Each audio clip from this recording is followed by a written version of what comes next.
Welcome to another episode of Wrestling Tonight, covering all things pro wrestling. As always, live from No Cell Studios, I'm the Ace of Tavern, Acefield Retro. And joined on this great evening with that one bad Chad himself. What's going on, man?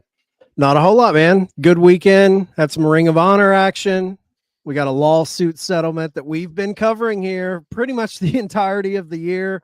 And we've got a big, I guess you could say, injury to Omega. Maybe an illness would be more apt, but yeah, we'll get into all of that. And guys, next week, I know it's going to be Christmas on Monday of next week, but we will be dropping an episode to preview AEW World's End for you guys. So a lot of good stuff to close out the year, especially our tourneys. Our tourneys will close out the year and begin the new year. And so tune in to find out what me, Ace, and our panel of people who are voting, see what we say, what was the best of the year in all these different categories we have.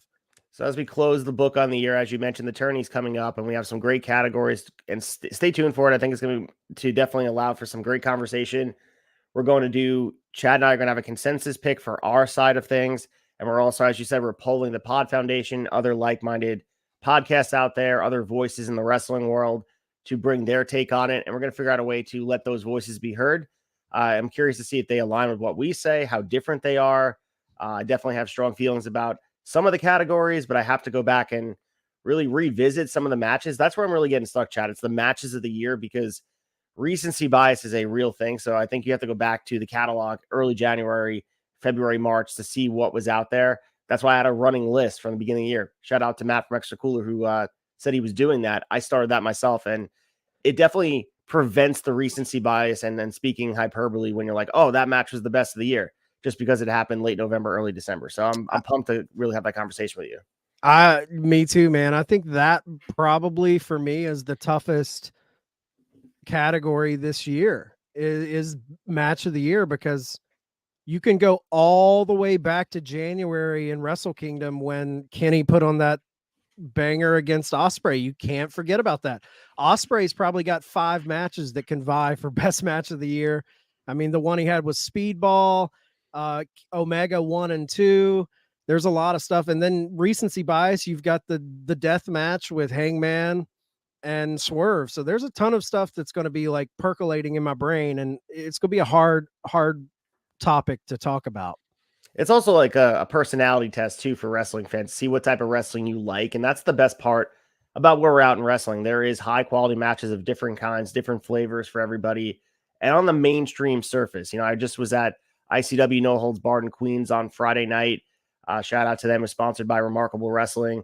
And there's a space for wrestling that isn't just work rate based. There's still a desire to see death matches on a big stage and have that match bring some light to those that have been doing it, the Hoodfoots of the world, all the other death match wrestlers, the Matt Tremonts, to have them sort of get the positive blowback from that match because people are now kind of interested and be like, hey, that's going on local near me. I can go and check these matches out. And I don't know, I thought it was awesome to see. And for that to be in everyone's match of the year, it speaks volumes because everyone says that's wrestle crap and people don't like to talk about death matches and said there's no place in it. But man, people are still buzzing about Hangman versus Swerve. So it definitely resonates with fan bases.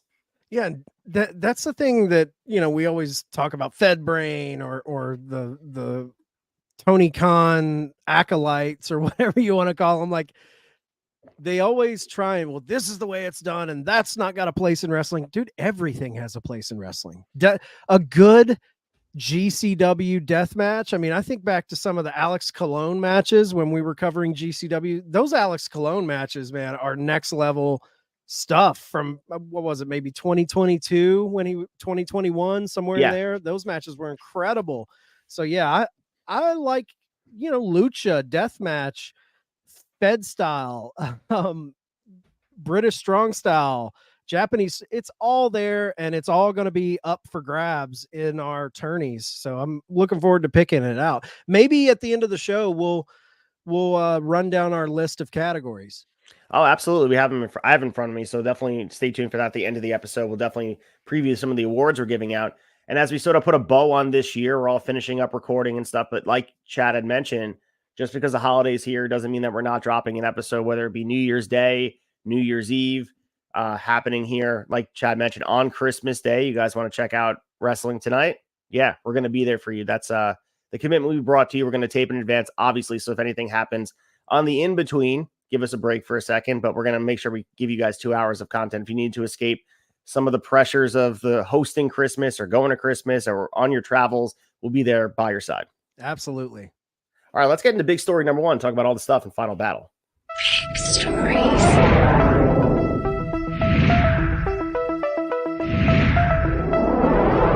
Story 1. So we have the fallout of Ring of Honor Final Battle, and a lot of the conversation we had last week definitely skewed more constructive towards how to fix Ring of Honor, but go back and listen to it. Not for a second did we ever expect this not to be an absolute banger of a card.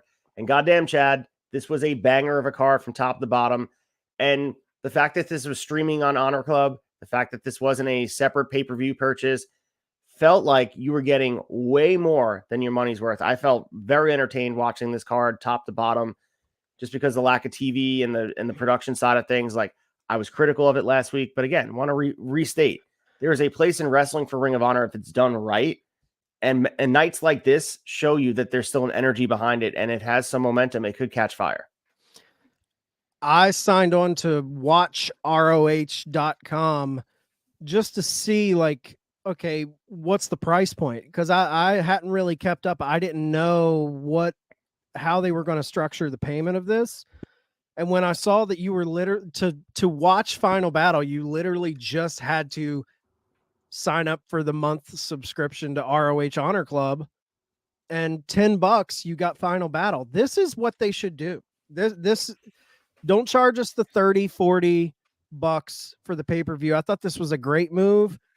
And the presentation of what they gave us, I thought was, this is more of what I'm wanting from ROH, like kind of showcasing top tier independent wrestlers coming in for spots. I'm thinking of Brian Keith. I'm a huge fan of Brian Keith. I thought he had a spotlight moment. Dude's been killing it in Texas on the Texas independents.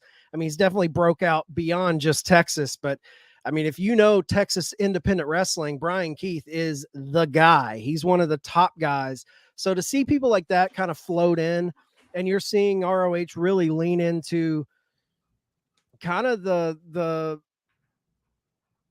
little stars that GCW made, the Jack Cartwells, the Blake Christians. We're seeing a lot of work from, if you were tuning into GCW 2021, 2022, a lot of those guys floating into Ring of Honor. And then you had the guys who were more attached to AEW. You know, BCC had that big match, FTR, Mark Briscoe. Briscoe's got that ROH legacy. FTR even has the legacy from 2023. I like this kind of, it feels like a breeding ground for the big leagues, and maybe that's not what ROH diehards want. You know, they think that that's kind of sullying the Ring of Honor name. But for me, like, Tony Khan bought the company. You can't split your importance. But a lot of momentum for ROH in a lot of ways. People, saying it's dying. It feels like it's going away. But when you watch a night like this, you have to see what Tony sees in the value of ROH, not only its catalog and its history, but current day product, as you mentioned, giving a spotlight for independent wrestlers, having a bridge to bring some different faces that we're not really familiar with on the AEW brand. But, wrestling at large, if you are watching this ROH pay-per-view, you're very familiar with what's happening in the independents. You're very familiar with what's happening outside of the bubble of the mainstream. But it's great to have them on this big stage. And I think that's where this type of stuff should live. And the other great stuff that came out of this, outside of the in-ring action, which we'll get to, was the scrum. And I think it gave Tony a platform to speak about a lot of different things going on. And what I really appreciate about Tony is the transparency and ability to answer really tough questions. And I think maybe he felt more comfortable on the ROH Final Battle scrum to speak more candidly than he would on an AEW scrum. I'm not really sure. I felt like there was a little bit more candor with him on this platform. And he was asked about the speculation with Warner Bros. Discovery, because that's been swirling around. It's going to be one of our big stories we're going to be covering throughout the beginning of 2024, and hopefully we get some resolution on that. But there's been recent reports of obviously WWE and Warner Brothers Discovery in talks. People are discussing that CM Punk has kind of opened that door that was previously shut. Tony Khan said he's had, quote, excellent conversations with WBD in recent days. He said it was an excellent week for AEW ratings, and both Dynamite and Collision have been on a roll in recent weeks. And he also said that AEW stands in position to grow in 2024. So a lot of companies speak there, but the fact that there's conversations are still happening in that direction, that even though these reports are skewing towards, oh, wow, this might happen with WWE, there's a sense of panic among those that want AEW to still continue their prosperous relationship with Warner Brothers Discovery. I think it's still to be determined. And just because the conversation happened with WWE and they met in LA, they're doing their due diligence. I think WBD has a lot to lose if they stop this relationship with AEW, because they have a lot, and it's a further conversation, of course, but they have a lot at stake here where we haven't got confirmation, Chad, that they have ownership stake or they get profit from pay-per-views, but Tony hasn't denied it. And God knows you're not getting on the WWE side. You're going to pay a whole bunch more money with less control and less ability to grow on your end. Yeah, that's what me and Sneed were kind of talking about on the flagship this week. It's like, if you go into business with WWE, you have way less control. And it means, you sign a 4, 5, 6 year deal with WWE, you're going to have to pay the piper when that deal is up. So maybe you get 5, 6 years of Monday Night Raw, but then you're going to have to pay up again. If you have and there's a little bit of that with AEW too, but if the rumors that Tony Khan has not denied are true and WBD has a small stake in this company, to me, it seems like your profit margin is going to be much higher with a company that you have a little bit of ownership in versus a company that you're essentially just renting for a few years to come in and do it. And WBD, Nick Khan, TKO, Endeavor, they're junkyard dogs in the business world. They're not going to be loyal to a brand. They're going to be loyal to the dollar, which is good business. They're always looking to up their value. They're always looking to get that top tier contract when TV rights comes up. So to me, when you're in business with them, you're always looking ahead at the next rights deal coming up. Whereas if you're building a brand and really making it your own with AEW, they've already shown that AEW is obviously doing something for them, or they wouldn't have given them Rampage. They wouldn't have given them Collision. These were born out of them needing to fill programming spots where they felt that, yeah, I know fans go crazy when they see Collision only did 350,000 viewers or on this night. Well, when you're on a night going against college football or a WWE pay-per-view or whatever,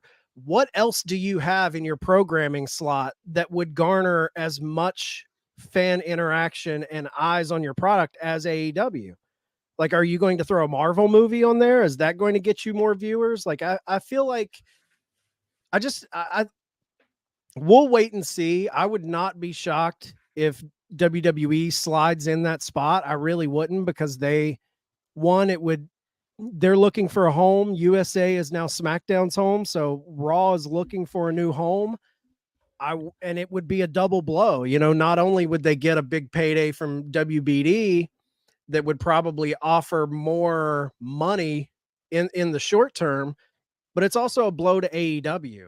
You're taking away AEW's broadcast partner, which would make them scramble for a new place in 2024. Who knows what could come? If WBD goes into business with WWE, it's going to shake up the wrestling world for a little bit. But I think it's a pause. Like, that's why we didn't make this one of our big stories this week, is because everything's kind of hearsay, rumors, and innuendo. There's not a whole lot to talk about from a factual standpoint outside of just us kind of pontificating about possibilities and what we think may happen. But as it stands right now, I think it could go either way, but I tend to lean towards what Tony Khan said in the scrum, because I think Tony even said, like, this is this is kind of par for the course when it comes to business. Like, they are doing their due diligence to look at all possibilities. He's known this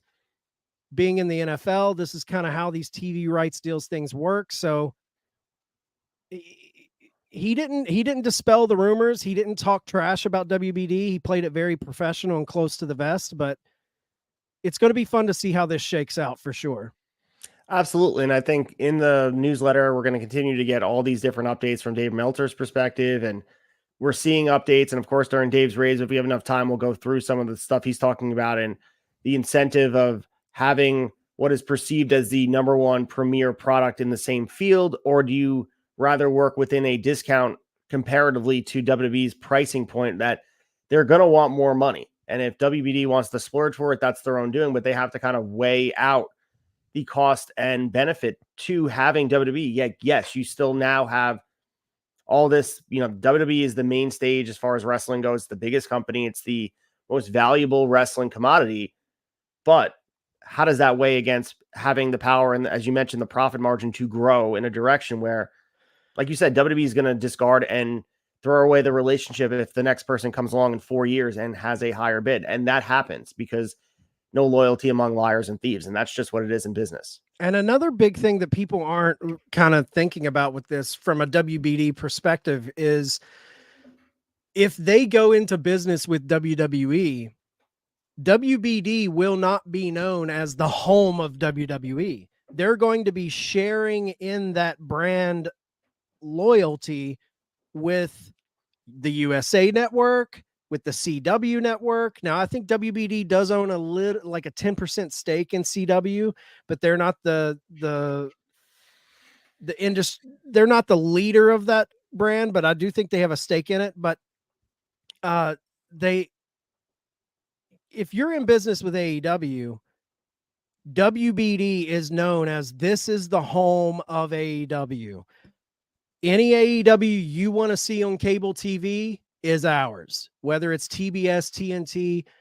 The brand becomes synonymous with the broadcast partner, where WWE is not going to be synonymous with WBD. You're going, and we heard rumors, prior when USA had Raw and Fox had SmackDown, that there was a little bit of a riff there. Like, SmackDown wants Roman. Why does Fox get Roman? USA wants Roman. So there's a little bit of you're serving more masters getting into business with WWE than you would AEW. AEW, everything they have is yours. Whereas WWE, you're getting the Monday show or the Raw show, wherever they decide to put it as far as a night. But I think you're having to share the love with other broadcast partners. Do they want to share that love, or do they want their brand to be synonymous with a wrestling brand? So Tony Khan also spoke about some of the negativity circling around this story and other stories with AEW being constantly attacked on social media. We see it on, our Instagram page, elsewhere. We know a lot of people that come out in droves to rip on AEW. It feels like it's in vogue now. So Tony Khan said at this point, he doesn't worry about it. He just focuses on putting on great shows. He said it's amazing how so many people in wrestling are on Twitter. And as a result, there's a bit of an echo chamber and lots of negativity and, quote, bad faith. He brought up the turnstile count debate, saying many people didn't go through the turnstile, which is normal in pro sports. But he also finished up with this, which is a video we shared on our page at Turnbuckle Tavern, talking about how the reason that everyone has stepped into his position has gone out of business, he's the only one left.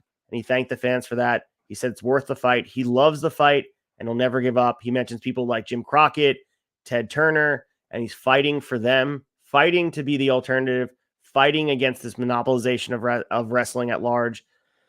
And it's paired with our second story of this monopolization. And whether fans know it or not, they're breeding this, the word is echo chamber, to create a world where only wrestling is sliced a certain way and served up on a platter for you. And that's just not the world I want to live in. We were just talking about how much we love the different variations of wrestling. Well, the only reason that is possible is because everybody's thriving and they're not being monopolized by a conglomerate like WWE overseeing them. Like I was saying on Wrestling Tonight, and I was also talking about this on Brace for Impact, We were covering 2008 in short snippets on Shot Nostalgia, Saturday Night's Main Event. In 2008, man, god awful programming. It's because they weren't being challenged. Yes, it was the PG era. Yes, they were moving in a direction that was much different because of everything went down with Chris Benoit and the fallout of that, trying to get sponsors back in-house with them. But the point remains, they weren't being challenged, and they just sleptwalked through about 10 years of programming, and I became disenchanted with it. It became paint by numbers. It became whatever you want to use, carbon copy wrestling, and it was awful. And I love where we're at in wrestling right now, and it's because of Tony Khan. People don't have to understand that the creation of AEW has created all these other growth spurts in other companies, and WWE had to step their game up for the first time in how many years, and we're getting the best production on their side. There's a reason why the Bloodline storyline happened. There's a reason why they're doing record numbers, why they're going out of their way to please the fans. It's because that was made possible by competition, and competition breeds success. Oh no, Tony's just a money mark. He doesn't know what he's doing. He's like that opinion out there of just wanting this company to go away and tear it down, and this WWE's doing it better, and Tony Khan sucks at what he's doing, and I don't like the storytelling over there. Like, it's kind of tired. It's a lazy, just it's such, what's the word? Parallel thinking. Like you're just looking at what is out there. You're not really thinking for yourself. And I'm not saying, like, some people, they don't like the product. That's fine. I don't like WWE, but they take it like they're not connecting to a product, so they want to say that that product is wrong. There are many wrestling organizations out there that do things that's just not my cup of tea. That's fine. But to want those companies to go away is kind of short-sighted. Like you're saying, like, I don't want to live in a world where if I want to tune in to a American national cable wrestling show, and the only option I have to sit down in front of my TV and do that is WWE. That's not the world I want to live in. So when people attack Tony at every angle, it gets to be old. Like, just watch what you like. Like, I don't want WWE to go away. I don't, it's there for a reason, but it is kind of shocking to me that there's so many people that jump on that horse, and it's not just fans. I mean, it's people in the industry. We talk about the Cornettes, the Bischoffs, the Booker T's that come out and critique every little thing. And there's such a kind of hypocritical slant to it, because they will give WWE a mulligan on that and let them get away with certain things. But every little choice Tony makes, and I think in the scrum, he's talking to that, where he said, he's being attacked at every angle, and it's worth the fight. He's the only one left. I mean, there's the Scott D'Amores, there's those guys out there, but I think what he's meaning is on the level that they're on. Well, it's also that everybody else has fallen into a role, and this is not a criticism, of being subservient to WWE. Like, where we know we're lesser than, we're never going to challenge the brand. If we can get a little piece of the pie, we're going to do that. That's the culture that was cemented when WCW went out of business. There was never that rival promotion that's looking to be a competitor to take it to WWE and step up to them and be critical of them, because AEW is not going to put WWE out of business. No one is saying that. No one is saying that they're ever going to be at the same level that WWE has gotten to. You could hope it eventually gets there. They are, at this point, we know that they're viewed as competition. And to me, that's good enough, because it drives WWE to push a better product on their screen. And that's what the other companies aren't really doing. It's because everyone sort of fell into this role of the ecosystem. The Impacts, they fell where they're going to be, and they're going to be underneath WWE. And there was never maybe some people would say, delusion that AEW could hop up and get to their level, but they jumped in the short period of time to get to where they were, to be within shouting distance of WWE and just yelling at them, maybe at their feet, looking up at them. But Tony is going to go down with a fight. And I don't think everybody else understands that the other executives, administrators, whatever you want to say, that's running other wrestling promotions, they want to play nice with WWE. And maybe there was a time where Tony thought that was possible. But this adversarial relation that created AEW versus WWE, the tribalism of fans and versus the company, that's good for wrestling. It's good for us because we're now getting the best of both worlds where the CM Punks are possible to be in WWE because of just to fuck over AEW and just for both Punk and WWE. That created that scenario that everyone's enjoying so much. Yeah, the challenge, that's very well put. I never thought of it like that, but you're spot on. I mean, AEW is the one company out there that's kind of not playing nice. And let's be honest, WWE is not playing nice with them either. They are contentious competitors with one another.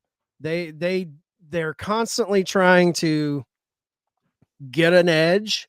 And no one here thinks that AEW is putting them out of business. No one here on this show wants them to put them out of business. But I respect that there's a company out there that's like, no, we take our product. We're not on your level. We're not as big as you. We're not as successful as you, but we're just as good as you. We're doing what we're doing in our own little bubble, and we're not going to kowtow to what you want us to do. We're going to do what we want to do. And I respect that.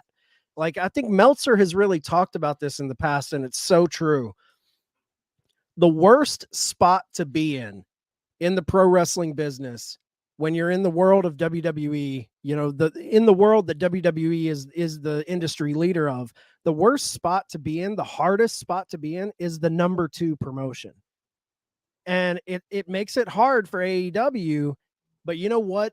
It makes it easy for the TNAs of the world. The MLWs of the world. There, you and Colton speak about this on Brace for Impact every week, how TNA's fan base is not nearly as contentious as the AEW WWE fan bases. When it comes to, you don't hear people trashing TNA really. They're kind of in their solid number 3 American promotion spot. They're doing their thing. They're really benefiting off of AEW being that number 2 promotion.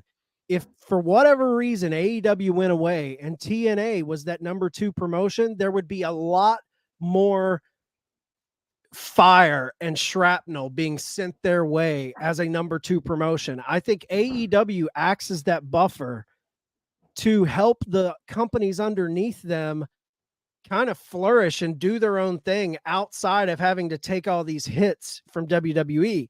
If TNA, I know WWE kind of works with TNA. They had Mickey James come into the Rumble with the Impact title and all of that stuff. But if AEW wasn't there and TNA was the company that signed Punk, we'd be it's nothing about AEW. It's about, this is the company closest to us that can take our talent away, that can take eyes from our product. That's why AEW is public enemy number 1 with WWE. And they want everyone to kiss the ring. They want everyone to be underneath and in servitude and play their role in this ecosystem that surrounds around WWE. And that's what they want.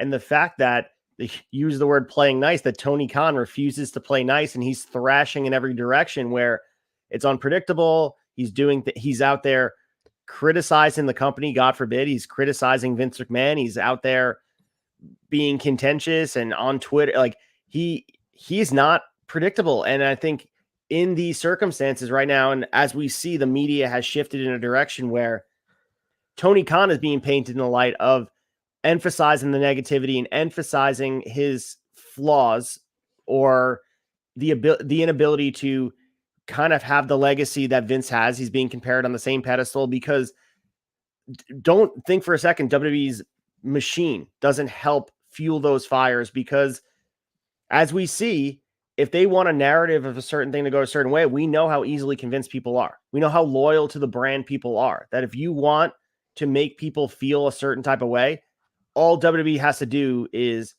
show it on the screen a few times, kind of make that the MO, and have Triple H at a press conference, put the glasses on and start talking about AEW lesser than, or make those comments about the Hall of Fame and call them a pissant company. Little things like that plant the seeds for fans to look at AEW's lesser than. And that is because that should be taken as a compliment on AEW side.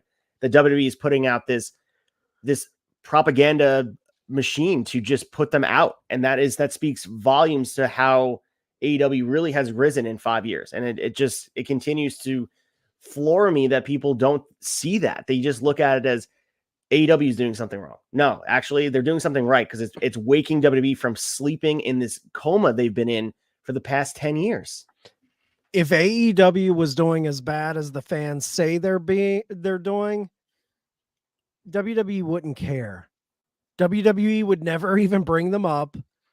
WWE, like, look at when TNA was rocking in the late 2008, 2006, 2007. WWE hardly ever even acknowledged their existence because they weren't able to sign talent in a big way. I mean, they got Kurt Angle. That was a landslide moment. They got Jeff Hardy, but WWE wasn't so honed in on them. And thank God for Tony Khan being able to shoulder all of these hits, because you need someone who's willing to do that. And when he comes out and, shoots some negative stuff at Vince McMahon or things like that, I like that. That very much reminds me Tony's got a little bit of Dana White from UFC in him, because if fans remember when UFC, the Fertittas and Dana White took over UFC and they were entering the landscape of combat sports, this was a landscape that was dominated by boxing. And at every turn and corner in the early days of UFC, I'm talking 2002, 2003, boxing promoters were attacking it. I mean, you even had Senator John McCain calling it human cockfighting. They had a lot of stuff they had to break through, and Dana would come out on these press conferences and literally call out the boxing promoters like Bob Arum and saying that they're out of touch. They're past their prime. They're not seeing the future of combat sports. Dana took it head on, and fans respected that. And I think AEW fans respect Tony Khan for doing that. It's just, you have this giant in the room that is dictating the narrative and spinning it for their rabid fan base to really attach onto. And then you've got peripheral people like Bischoff and Booker T, Jim Cornette pushing that narrative too, which breeds a real dissension within the pro wrestling fan bases, and it separates you into two camps. But I'm so thankful that there's a company out there that's not just bending the knee and saying, yes, you're the leader, we'll just sit over in our corner and do our things. We don't do it like you. We don't do it as good as you do. So we'll just sit over here and do our little show. And we hope you let us exist. No, right, man, I want a slice of the pie. I want a slice of the pie. We do good stuff. We do different stuff. And you can say it's done wrong or whatever, but this is what we do. And there's a large section of fans out there that enjoy what they do. So I like that Tony speaks to that. I like that he's a fighter. He likes the fight and he's not giving up. I think wherever they land, man, there's going to be fans that follow them because they appreciate what they're bringing to the table. A non-wrestling comparison could be, in recent years, it could be the big tobacco taking aim at vaping and Juuls and things like that. Or also the taxi culture that, your gold medallion Uber. that used to be in New York City, and they targeted Uber, trying to be like, well, you're getting in strangers' cars. They're trying to poke holes in the competition because it's crushing them from within. And, instead of adapting, I think we're seeing these other industries adapt to the changes that were successful on the underneath these competitor brands. Same thing as WWE side. They have embraced really some of the mindset of AEW and put it into their product. And in a lot of ways, because AEW existed, now they have a fan-pleasing mentality. You could talk about the switch over, Vince McMahon being gone, Paul Levesque having a different type of mindset, that, the adversarial relationship that always existed where you want this, we'll give you that instead, just is gone. So whether it's, chicken or the egg, are you thanking AEW for that, or is it Vince going away? Either way, WWE was forced to go in a direction because of AEW's actions. Then their impact on the industry is already imprinted. They're already here. If they went out of business tomorrow, their impact would be large, and they loom so large over what we're looking at today with this transactional relationship with other promotions, the ability to give talent and have the ability and the flexibility to do the things they want, the John Moxley of the world, not to be penned up and stuck in a certain stuff and in a certain stuffed corner where he can't do GCW or OTT or do independence, or he's able to do both. And to me, I think that's forcing WWE's hand, and that's why we're getting the negative narrative be spun. And WWE's big tobacco. That's all you got to look at it as. It's very true. It's very true. Fans don't want to hear that. And here's the thing: you're cheering for like a McMahon company. This isn't the WWE from before. This things. I'm telling you, man. Like, be careful what you wish for in this whole situation, because TKO, they want this business to run the way it's always ran. But God forbid something happened to Paul Levesque. Where do we go from there? Imagine McMahon's off the table, Paul Levesque, something happens to him. Where are we at with WWE? It's a scary proposition. Before, we always kind of had this safety net of Vince McMahon. Like, that's off the table now. We don't know where this company goes beyond Paul Levesque. Like, I don't know. It makes me nervous that now it's really ran by a corporation. Ari Emanuel is not a wrestling guy. So when the wrestling guy isn't in charge anymore, where do we go? What do they do with this brand? So it's just something to think about. So as far as the in-ring action and Final Battle, we had some great stuff happening prior to the main show. So I just want to highlight two of the pre-show matches we had on the 0 hour. You mentioned the emergence of Brian Keith here. He took on Jack Cartwheel in a survival of the fittest qualifying match. So later on to take on in that 6-way for the TV title. And you mentioned before, this is the kind of stuff we want to see with Ring of Honor, with more top of the heap type of independent wrestlers being showcased. And this really helped the crowd get off to a really good start. It kind of set the pace for the night. People were excited to see it, and also spoke to, the informed fan watching this. They were very familiar with Brian Keith. They were very familiar with Jack Cartwheel, and the crowd got fired up. And I love what they did here. And that was a perfect spot on the 0 hour. We got to see him twice in one night.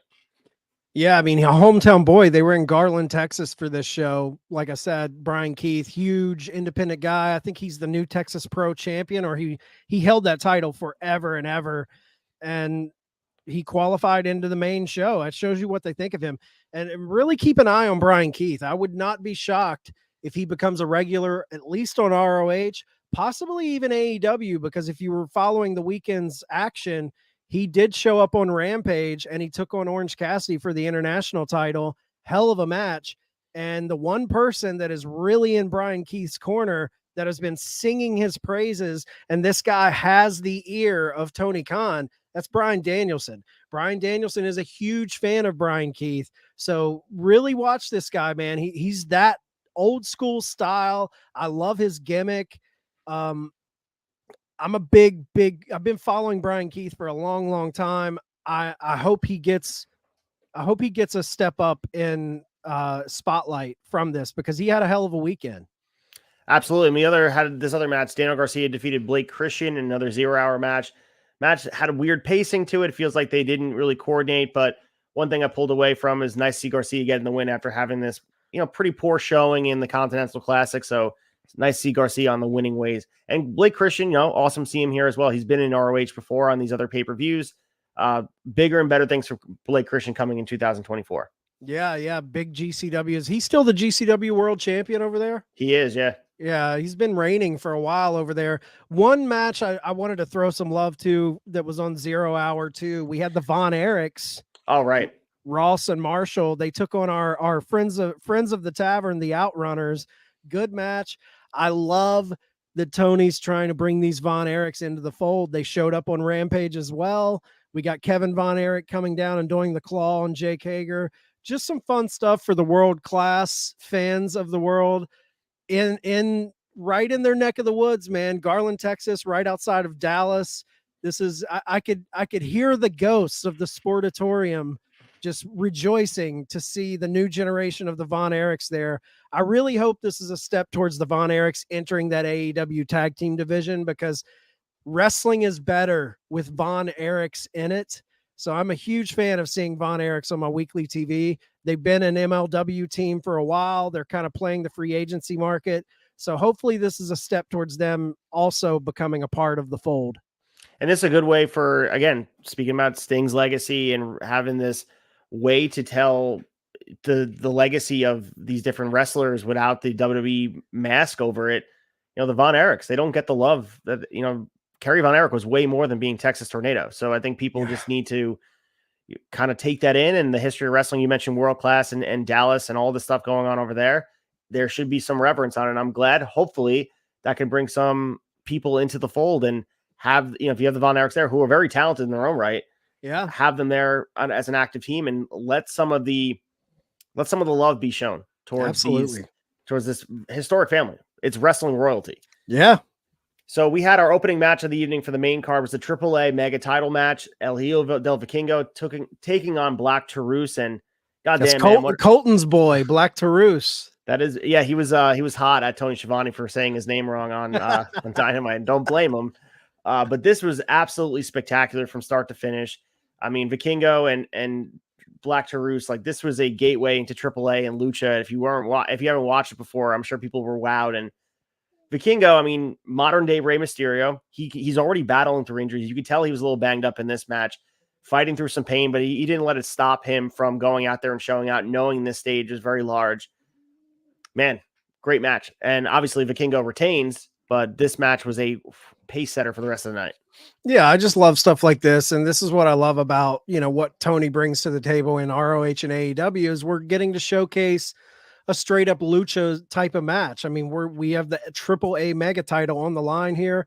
Vikingo is the next gen of Lucha Libre if he can stay healthy. I know Conan and Rey Mysterio have kind of reached out to him and saying, hey, dude, slow it down a little bit, prolong that career. You're taking a lot of crazy spots, but it's hard to tell a young guy that when that's what fans come to expect. He always delivers. I'm really enjoying the Penta Commander Vikingo matches they're having. I mean, they had a banger match on Rampage this week, I believe, or what, it was Rampage or Collision. It was it was Rampage. It was against Top Flight and Action Andretti. It was an incredible match. So yeah, Vikingo's killing it, man. Yeah, and I think, you can put the Vikingo skill set in ECW 1995, and I think people would be they would be raving about it. I think we're inundated with great work rate that a lot of this washes over you, but don't take Vikingo for granted, man. This guy is a rising star, and I think there's a place on every card for that type of style. And even Black Taurus, we talk about this all the time. Colton loves Black Taurus, so anytime he's on the Impact TV schedule, we're obviously spending some time on him, but he is a great stabilizer of these matches, a great guy to work around, and his ability to have these matches with these high flyers and do some of it in his own right is fantastic. If you guys are not familiar with Black Taurus, man, you got to check him out. He's been on Impact pretty frequently. So nice to see him here in ROH. It was awesome. Yeah. So with the ROH World 6-Man Tag Team Championship match, Mogul Embassy, Brian Cage, Khan, and Toa Leona with Prince Nana defeated TMDK, Bad Dude Tito, Kosei Vegeta, and Shane Haste. Fun match here. I thought Bad Dude Tito shined definitely here. The fans got behind him and liked what he was doing. But to see TMDK here in ROH, again, pretty cool, because we've seen bits and pieces of TMDK throughout the Forbidden Door build, and Zack Sabre Jr. was over here. But awesome match. I don't know what they're doing with the 6-man championship. I honestly don't know what they're doing with the AEW Trios championship at this point. Feels like they should be consolidated and have like one division across both promotions. Yeah, I would like to see them consolidate those titles. 2 6-man titles across 2 promotions that are under the same ownership is a bit much. Bad Dude Tito, he shines in every match. He's always, you talk about the eye test in sports. He always pops off the screen.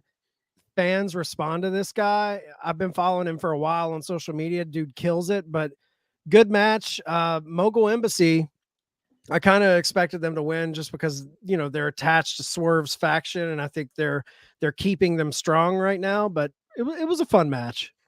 So we also had that I Quit match. Ethan Page defeated Tony Nese, obviously Smart Mark Sterling in this corner. And this is we were talking about last week. This is one of the solid mid-card feuds that have been going on for the past few months on ROH. One of the few between this and the Billy Starks and Athena feud. I feel like these are the 2 main story points here.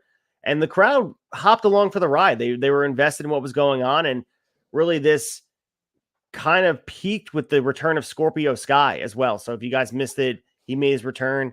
Unclear if he's going to be featured in ROH going forward for the full time, or is he just as a way to get him back in the fold? And he's going to be back on AEW television, being former TNT champion. This guy, first type of star-making match, at least in the ROH realm for Ethan Page, that, you know, you could shine him up and put him in a hot singles, really elevate him in a singles capacity in ROH. But with Scorpio Sky coming out, kind of, I think Mark Henry came out with them also. So I don't know what's going on there. Interested to see, because Ethan Page is really kind of reshaped how we see him just from a physical standpoint, got his body looking great. It was a fun match, good end to their little feud. The I Quit match was fun. So interested to see where this all leads. So just the results of this one, Nyla Rose defeated Vert Vixen, and then we led into the Survival of the Fittest 2023 finals for the ROH World Television Championship. We had Kyle Fletcher defeating Dalton Castle, Lee Moriarty, Commander, Lee Johnson, and as we mentioned before, Brian Keith, who earned his way on the 0 Hour. And this was a great match. I mean, the pacing of this is what a multi-man match should look like in 2023. They structured it really well, where everyone got their shine.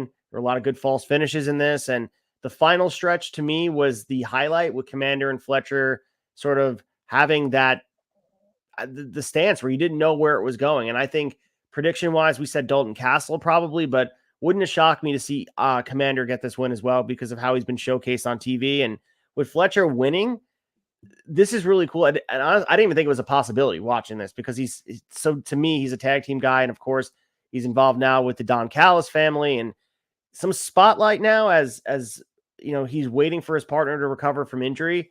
Really cool to see him, you know, showcased here in a way with the heel faction behind him. This has some legs for me. It has a lot of legs. I mean, you put this TV title on Kyle Fletcher, and then he shows up on Rampage with the Don Callis family holding that belt.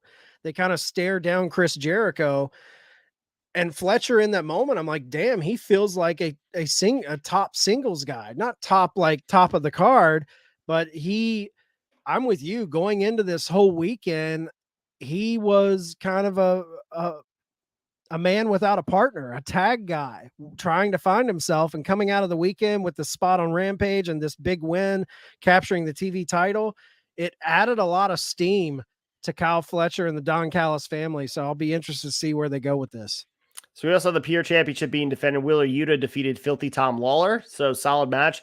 Crowd got into what Tom Lawler was doing. Also shout out Tom Lawler. What is being perceived as a coward, but he doesn't actually see it that way. It's a really good way to get some heat, and the fans are really hating him in these matches.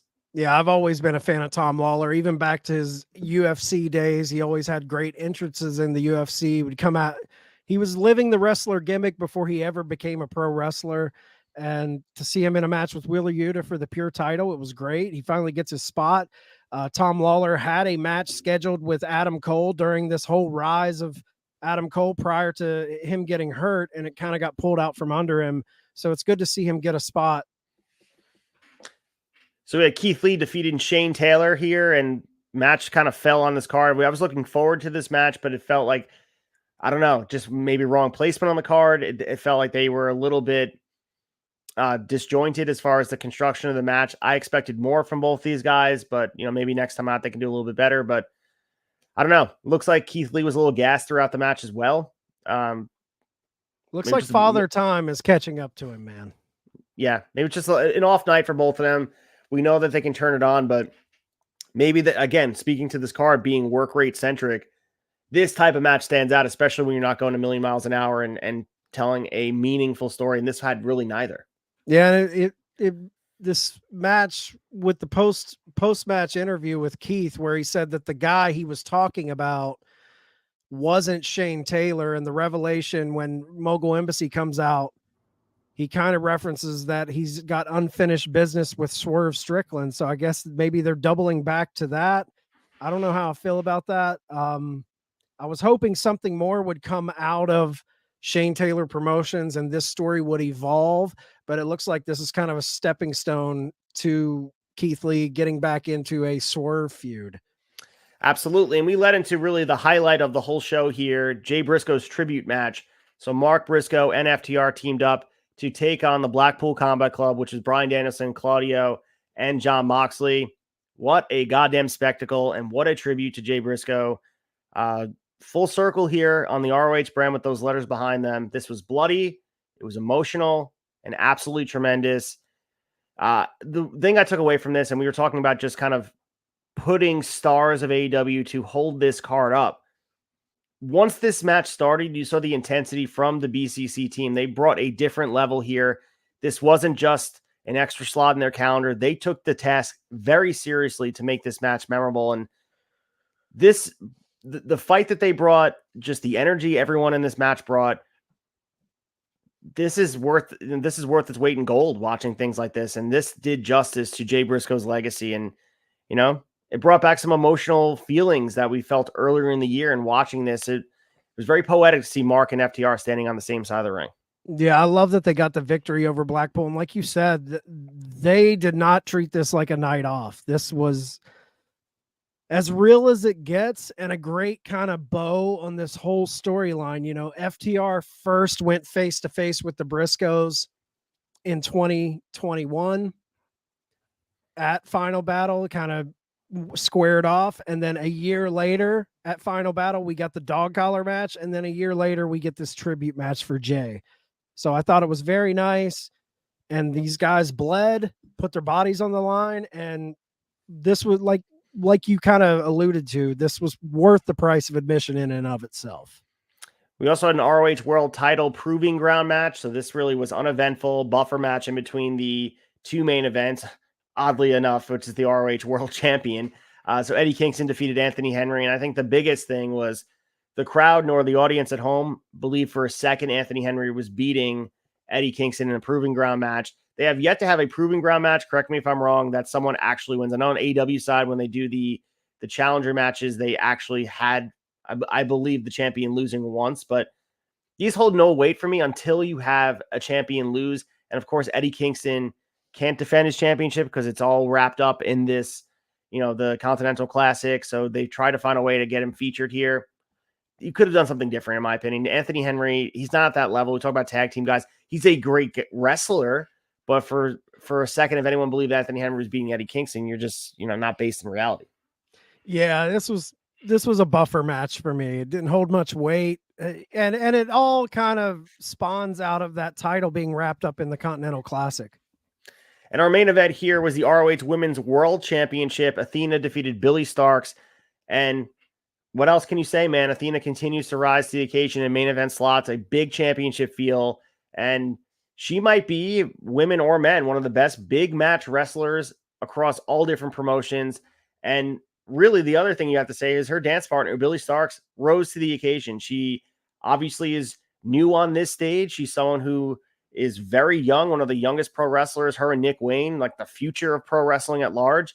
I thought Billy Starks having this stage and taking the ball and scoring a touchdown with it. The only confusing thing to me was Athena retaining the championship, because I thought Athena would be heading over to AEW on the main roster to be a challenger for Toni Storm or find a different way to use her, because it feels like she's, I don't know, you've kind of squeezed all the juice out of what you have on the ROH side with Athena. It feels like she should be on AEW programming. And the other confusing part was Billy agreeing to return under Athena's tutelage, and it became very, I don't know. The story confused me at the end, but the match itself was, wow, great women's championship match. Yeah, Billy Starks rose to the occasion for sure. She gave you a window into what she can be. Athena, I think if you're not looking at Athena as one of the marquee main event women in pro wrestling, you're not watching the product, and you're simply being a hater, because she has crushed it. It was a little confusing at the end. I think Billy Starks going back under Athena and the little faction that they have, but at the same time, it's kind of like the teacher gained the respect, or the student gained the respect of the teacher. And now what's the next layer in this story? If she's back with her, where do we go? Because I thought Athena was heading to AEW. Maybe there's still wait for her to go up there holding that ROH women's title. I think if you take the title off of her in ROH, it might hurt the product because she's became so synonymous with that weekly TV of she's kind of your bell cow that you're riding. Like a lot of people are tuning into Ring of Honor because of Athena's run. This run's been going on over a year. Pretty impressive stuff. So I want to see where this Billy Starks Athena combo goes, because we thought this was the end of it. And now it's just the next chapter begins. So we'll see where it goes. So to put a bow on it, I would say $10 was well worth the price of this event. And Honor Club subscription, it is a clunky app. It's not as streamlined as you'd want it to be. But if this is what it takes, you're going to pay on a month to have a pay-per-view, it's well worth it. I think if you would have put this in a venue consistent to like an old school ROH pay-per-view, this could have been the event of the year. And like, I mean that because I think really what they have is a really solid roster. They have the ability to tell weekly stories, and they have the ability to on the Honor Club app, once they get that streamlined and get people to watch the product or make them watch the product. If you have a separate crew, just reiterate that again.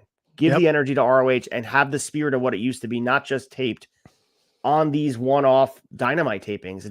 To me, doesn't resonate.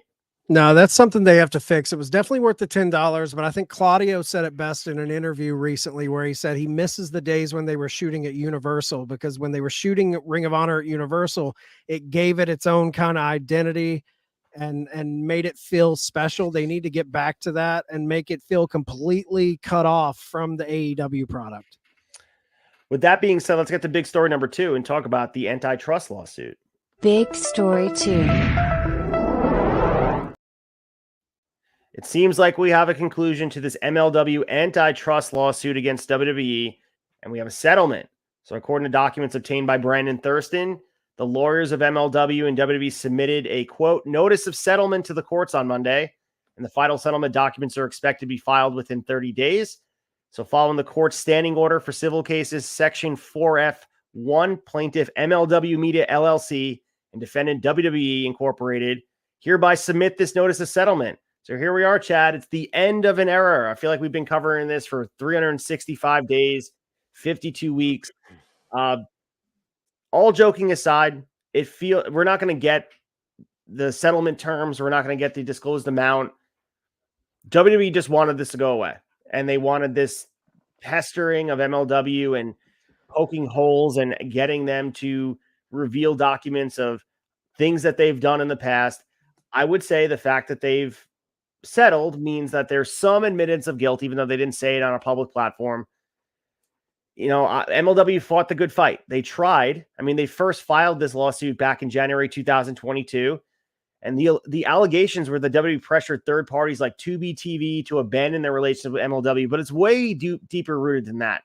This goes way, way back because they're fighting a fight from the WCWs to, you know, the TNAs, the ROHs, New Japan Pro Wrestling, to stunt the growth. And this is sort of the, you know, a continuation of the conversation we had earlier about, you know, opening up people's eyes to this type of culture that's being bred in wrestling where nobody else can succeed unless, you know, Big Daddy allows them to. Yeah. I think WWE wanted this to go away, but more importantly, TKO wanted this to go away. I don't think this lawsuit has a settlement if TKO did not purchase WWE. You have to take a step back. This is bigger than just MLW's lawsuit against WWE. TKO now owns WWE, and they also own the UFC. TKO, when they purchased WWE, they took on this lawsuit from MLW, alleging, for the most part, kind of monopolization of the sport. There's an exact lawsuit going on. It's a class action lawsuit with a ton of former UFC fighters that has really grown legs recently, where they're alleging the same thing against UFC. Tons of former fighters like Nate Corey, Kung Lee. And this is a class action lawsuit that's been going on for well over a decade, and it's now starting to move further into the legal process. So I think this is TKO saying, hey, we have a big class action lawsuit we're dealing with UFC. We can't have both of these things because I think it hurts the case. If you have two of your companies, UFC and WWE, both dealing with similar accusations in the courts, I think it could hurt both cases. So for them to go to MLW and offer a payout and MLW take it, and it takes this off the court books, I think it helps them in a way moving into the more serious lawsuit, which is UFC versus this class action of former fighters. So I think this is definitely TKO's doing of saying, hey, we need to get some sort of settlement here and get this out from under us because we have too many of the same type of discrepancies. We have too many of the same type of lawsuits we're dealing with here. So I think the easier one to settle was MLW. So they just wanted to clean their plate of this. If TKO wasn't the owner of WWE now, I'm not sure if this goes away, but I think Ari Emanuel and the guys over at Endeavor, they're looking at the situation. They're reading the tea leaves and they're like, okay, we gotta get rid of one of these because they're going to feed off of each other and it could hurt us in the legal process. So I think that's why we're seeing this kind of come to a close with WWE and MLW. Yeah, and I think also the benefit of not having anything else be revealed during discovery and as cliche as it sounds, airing the dirty laundry, opening up the filing cabinet, some things that are found here, like you said, could hurt the other case or also put them in a bad light for future investors and future, advertisers. It's just better, especially with the money coming in, the record finances that we're seeing for 2023. Throw money at the problem. We see them do it over and over again. And that's the benefit of being this larger than life monolith that they're able to just throw money at their problems and make them go away. MLW got a victory here. They can use that money to invest in the infrastructure and get back to where they were. And,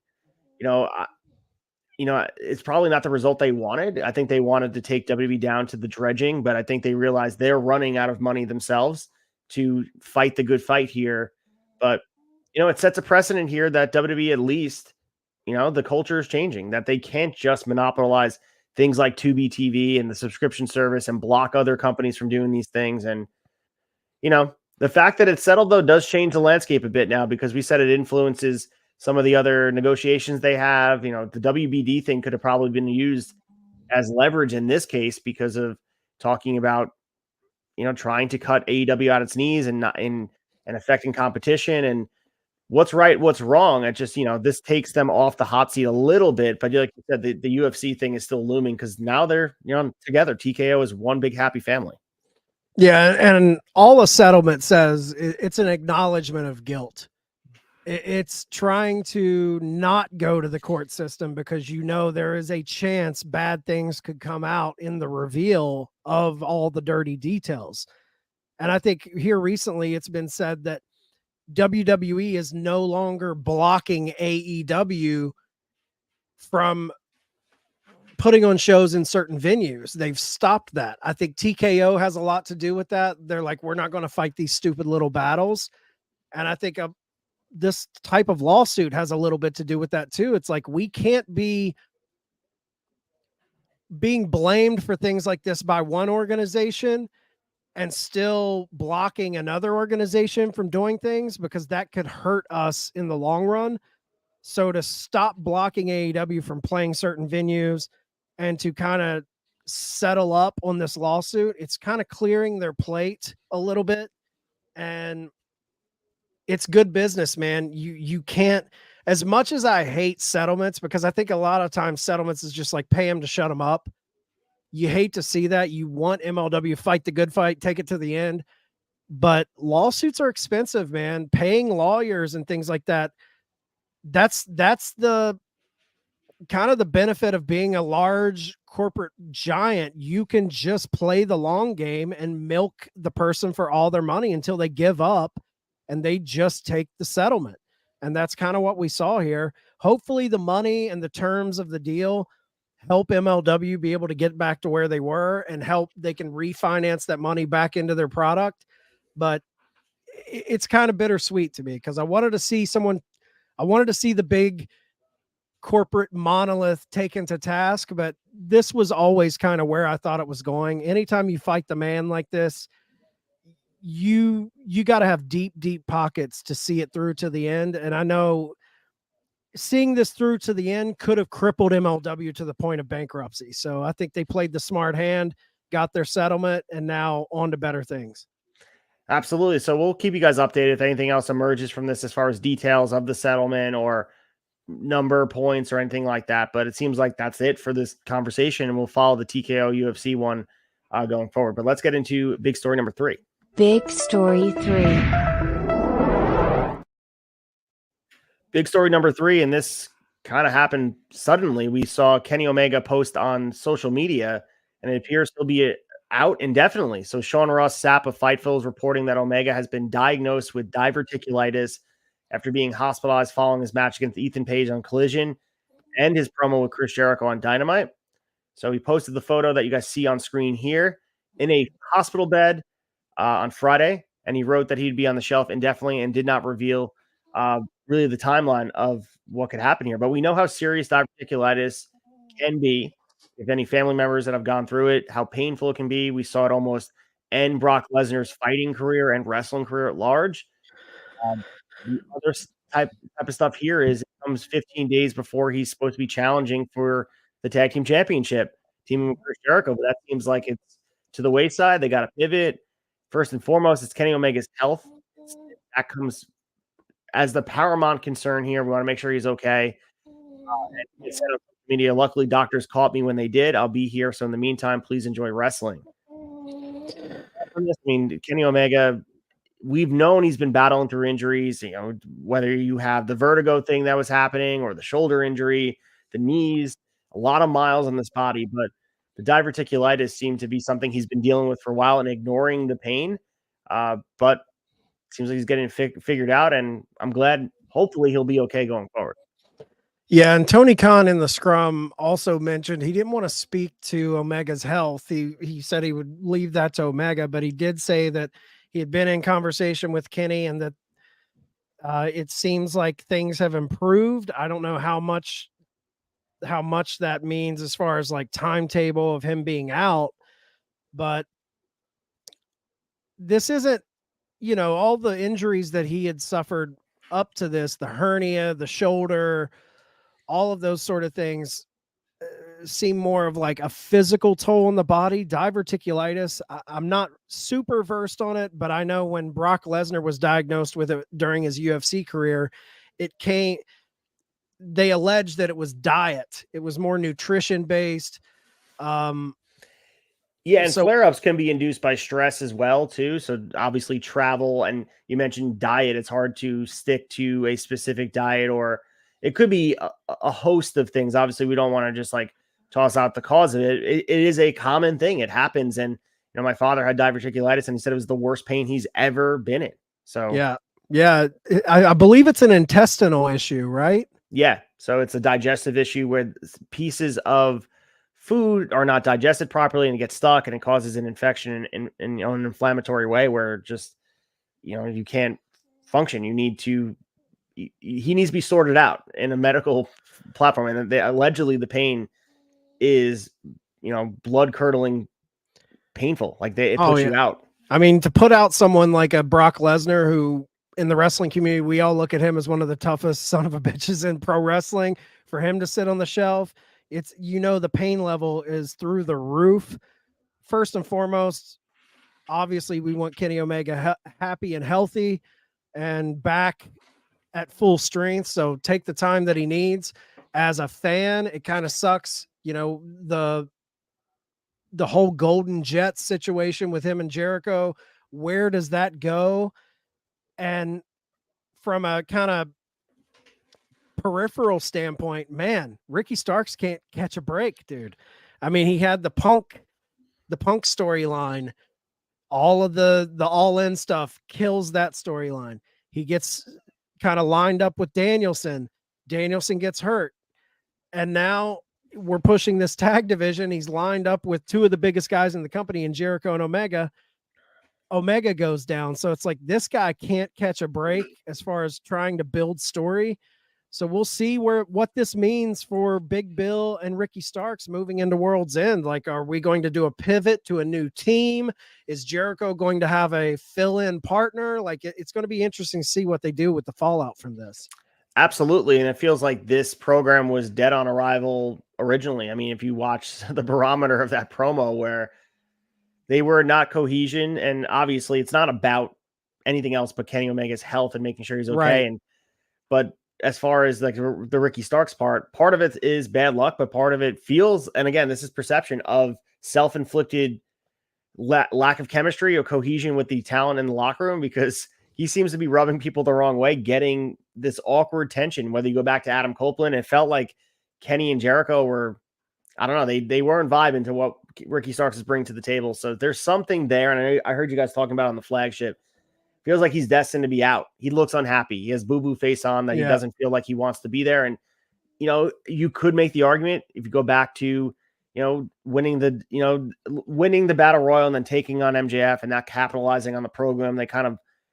He was as hot gets, and they didn't capitalize on it. So there has to be justified frustration on his part that he isn't a bigger star than he was. Because if you remember, again, he was, similar to where the Wardlow situation was, he was the guy who felt like he was about to take that next step into superstardom, and it was just became another guy. And that's been some of the commentary on the frustration on AEW side for fan bases that were like, you have to pull the trigger when the iron is hot. And a guy like Wardlow and Ricky Starks are the most prominent examples of it. And he was in Swerve spot. Swerve is really being heated up as a top guy at one point, like during that MJF, when he went after the Dynamite Diamond Ring. That felt like, man, they're crowning one of their next top guys. But this goes back to like Ricky Starks' bad luck in AEW. It's not just the last year. Like, if you remember, he had a neck injury where he broke his neck and he sat on commentary. They put him on commentary on Rampage for a long time. This was back when Cody was still in the company. This guy has had a rough run in AEW, punctuated by some very, very bright moments. His stuff with Team Taz holding the FTW title. He's had some really good moments, but it's the start and stop of Ricky Starks has really been bad and due to outside situations. But I can't help but wonder, he does have boo-boo face. Every time he's out there, it doesn't feel like he likes being there. And I know all the rumors, he's at the Rumble, he's with Cody. I think that was kind of overblown, but I do think he's on his way out. I would be shocked if he re-signs with AEW. And one has to wonder how a guy like him will land in WWE. I don't know what his future, not to turn this into a Ricky Starks big story, but like, there is ramifications bigger than just Kenny Omega. I think Kenny Omega is going to he is a top guy. Tony Khan is going to make sure he gets the best medical attention provided. He's going to come back stronger, bigger, and better than ever. But the ramifications of him going out, I think, are bigger than Omega's future. I think Omega will be back. Look at Brock Lesnar. He had this happen to him in the UFC. He came back and he had one of probably his greatest run in WWE was after diverticulitis.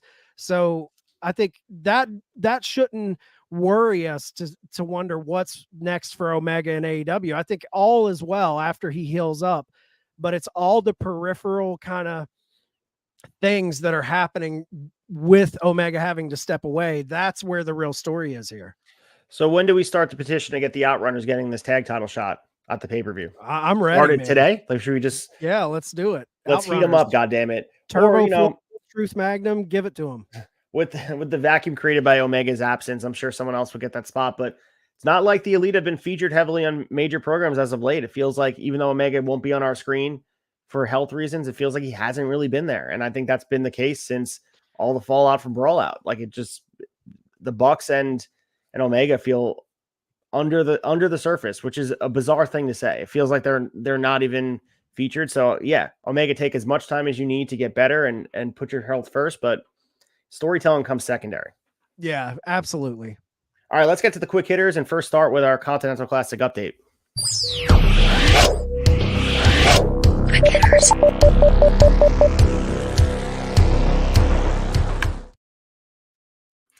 here we are with the Continental Classic, and we had more Blue League matches occurring on Saturday's Collision. So in the opening match on Collision, we had Claudio defeating Andrade, which marked Andrade's first loss in the tournament. We also had Eddie Kingston defeating Daniel Garcia. Daniel Garcia, as I mentioned, he got the win at Final Battle, but remains winless in this tournament. And the main event, we had Bryan Danielson defeating Brody King. So after Danielson's win, he had now tied Andrade for first place in the Blue League. And now most of the league is still wide open with Brody King, Claudio, Kingston, all at 6 points. With 0 points, Garcia cannot advance the Blue League Finals, so he's going to have to play the role of spoiler, similar to Mark Briscoe. And we have the preview of next week. We'll have Andrade versus Eddie Kingston, Claudio versus Bryan Danielson, and Brody King versus Daniel Garcia.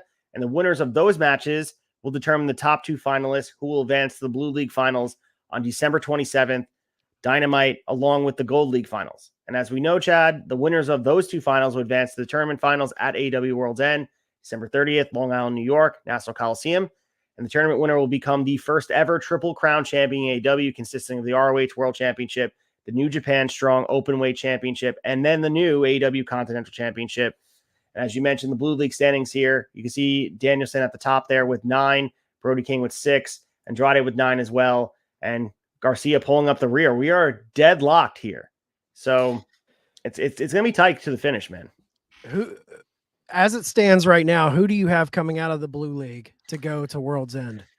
Man, it's so tough because my original expectation was for it to be Eddie Kingston coming out from the bottom, because I storytelling would have you believe that he'd be defending his championship at the biggest stage. He has an opportunity to not lose the ROH championship by not being involved in the finish.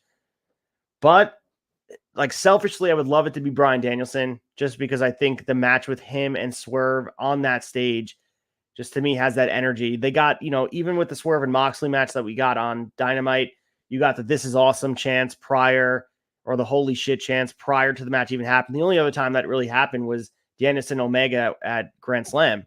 And it just shows you how far Swerve's lifted up the card, where he's warranting moments like this. And it didn't feel forced. Like he feels like this is the perfect storm for Swerve. Is already on the way up with momentum being built. And obviously, John Moxley's being billed as this monster in this tournament. I'm not sure if we pulled the Gold League up standings on here, but Moxley at 4-0-0 with 12 points. Swerve is at 3-1 with 9 points. They're kind of dominating the field, but don't sleep on Jay White, man. 3-1 with 9 points. And Roosh, nice, putting it together with 6 points after some losing matches here. And obviously Jay Lethal and Mark Briscoe doing the Daniel Garcia dance here. And it's just, they're playing the role of spoiler. And like, that's the unpredictable part about this is like, you look at Jay Lethal and Mark Briscoe, you thought the easy thing to do was like every once in a while, like a guy like Jay Lethal or Daniel Garcia is going to beat a Roosh or a John Moxley, and it's just going to happen.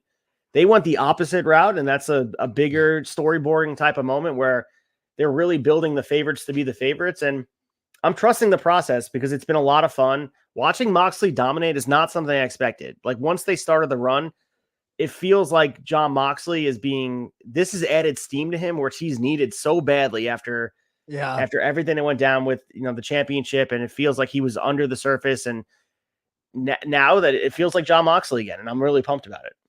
Yeah. And it makes his match with Jay White big because it's a must win for Jay White. Man, it's tough, dude, because I'm loving the matches. I think they could have got in the weeds a little more with the points and making it where we don't have 3 guys in this tournament that are all suffering L's across the board. But man, Blue League right now, Danielson seems like the layup, but Andrade, he's really had a good showing. I wouldn't be mad at Andrade kind of getting into that spot, but with Miro looming, I feel like maybe they have something in store for those 2 guys that keeps Andrade from going into World's End to vie for the Continental Classic Championship. I'm sticking with Danielson and Swerve. Man, Swerve's tough now too, because I just don't see it being Moxley. I think there's going to be some sort of upset situation where he doesn't just roll straight into World's End. Maybe I'm wrong, but I would have Swerve and Danielson. You got to imagine we're going to see some ties in here as well. And again, this is the inaugural version of the tournament. The function of it is still unknown to us as far as how it's going to be building stars. Are they going to use it as a mechanism going forward to advance storylines, to build new stars? Like, we don't know really, like, in the future of this 5 years from now, what is the track record? Because we know what the G1 is, and we know that the Continental Classic has separated itself from what the G1 is, and I'm happy about that. I feel, in a lot of ways, we're talking out of both sides of our mouth where we want it to be the G1, but also at the same time, G1 already exists. So, like, can it just be an authentic version of itself being the Continental Classic? And I'm glad it is, because the G1 certainly would have had Mark Briscoe have a win over someone big, or Jay Lethal would have beaten, Jay White in a match. It hasn't happened yet. And again, they're separating themselves from the G1 because I think there is this, imitation's the highest form of flattery, of course, but you don't want to just be a carbon copy of the G1 because you like the G1. I think that has to separate itself. And I think they've done a good job of it so far. Oh yeah, absolutely. I think the C2, as everyone's calling it, this is something that I'm excited. It's the inaugural C2. I'm excited for 2, 3, 4 years from now, because I think this will grow. They're building a tradition here. I think once we get 2, 3, 4 years into it, there's going to be precedent set. It's going to hold some steam. And I like this being an annual thing every December, November type of situation. I think there is a lot of story to be told in the future with this. I'm interested to see where we go with this title once the tournament is behind us. Like, what does this mean? How does it factor into our weekly TV leading into the second annual? When we're going into the second annual, what's that mean? Like, who are going to be the competitors next year? So I'm just along for the ride. I'm really liking the matchups, the good, just straight up quality wrestling. So yeah, I'm a fan. What's amazing as well is that we have a lot of the conversations about tournaments and the negativity around the AW product in that regard has been quieted. And I think it speaks volumes about what they're able to do. Like when they did the tournaments for the vacant titles, or trying to figure out, even going back to the Owen Hart tournament, there was so much criticism on it. And Continental Classic has been just folded into our normalcy of the product. And it's added a lot of weight. You mentioned these matches that feel like they have stakes. It's not just Jon Moxley taking on Jay White or vice versa of matches because they're great matches. You have these stakes that are like infused to make it a little bit extra, and I'm into it. Yeah, my only critique, if I was to critique this going into the second one next year, I would like them to announce the tournament a little sooner, because I think the fact that they were jamming all of these matches into a shorter window, it has hurt the storytelling with other things. Like, because the Continental, they've had to give so much time to these matches to get them in before World's End, that things like Orange Cassidy's international title, I think that's taking a back seat because of the Continental Classic. I think the Don Callis family has taken a back seat because the Continental Classic. So if we were to add another month of build to this, and where we don't have to jam as much in it, I think it would elevate the tournament a little bit, let us sit and simmer with it a little more than we are right now. And it also allows you a little more time to keep those other stories relevant, because right now the international title is suffering because it's not getting TV time. Absolutely. And the thing is, too, we got to remember, for the G1 Climax, they dedicate pretty much all their programming to it over the course of the time that the tournament runs. So like you mentioned before, AEW has to sort of, like the spinning plates, you have to figure out a way to keep those spinning with the other stories in your world title. And maybe over time you involve every story in the Continental Classic, throw the champions in here, and be willing to be creative and have a guy like MJF take a loss. And it is a blessing in disguise that we were all asking for Kenny Omega to be in this tournament, but what would have been if he was in the Continental Classic and having to replace him? We've had precedent set that guys were replaced in G1, so it would be done, but it definitely would have hurt to throw someone in after, especially because Kenny Omega certainly wouldn't be one of these 0-4 guys. They would find a way to book him stronger than that. Yeah, and I like the fact that, we've got big talent that isn't in this inaugural one, because it'll make it a bigger deal when next year it's like, holy shit, Omega's entering the Continental Classic. Like, I like that they still have some big stars that, if they're still with the company, could possibly enter this tournament. A Miro, a Omega, even Jericho entering the feud would be interesting. In any of those top guys that could slot themselves in for a debut run in this tournament would be fun. And going forward, I think maybe, again, the stakes it's hard to know the ramifications of what it does for whoever wins this tournament. But I think it could be utilized to advance story for eventually Revolution, where the winner gets a title shot at Revolution because it's the nearest pay-per-view, closest in conjunction to it. Or say if MJF was in it, or whoever the champion is in 2024 when this runs, they win. They pick their opponent, or they figure out a different way to get that opponent in there.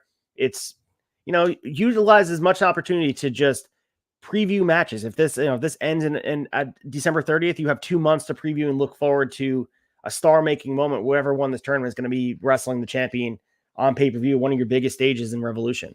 Absolutely.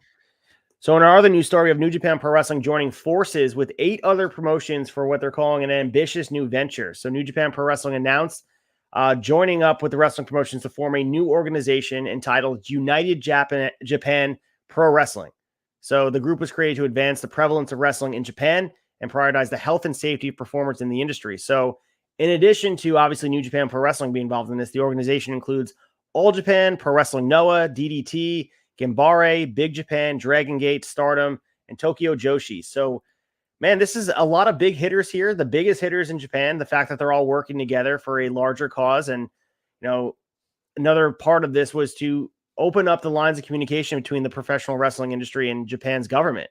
So they utilized the pandemic being one of those major roles of trying to be in alignment with each other and figure out, obviously we saw the Japanese wrestling culture and the market be suffered, in a huge way during that time, because they were one of the last to let fans back into the building. And even then they weren't allowed to make noise. And,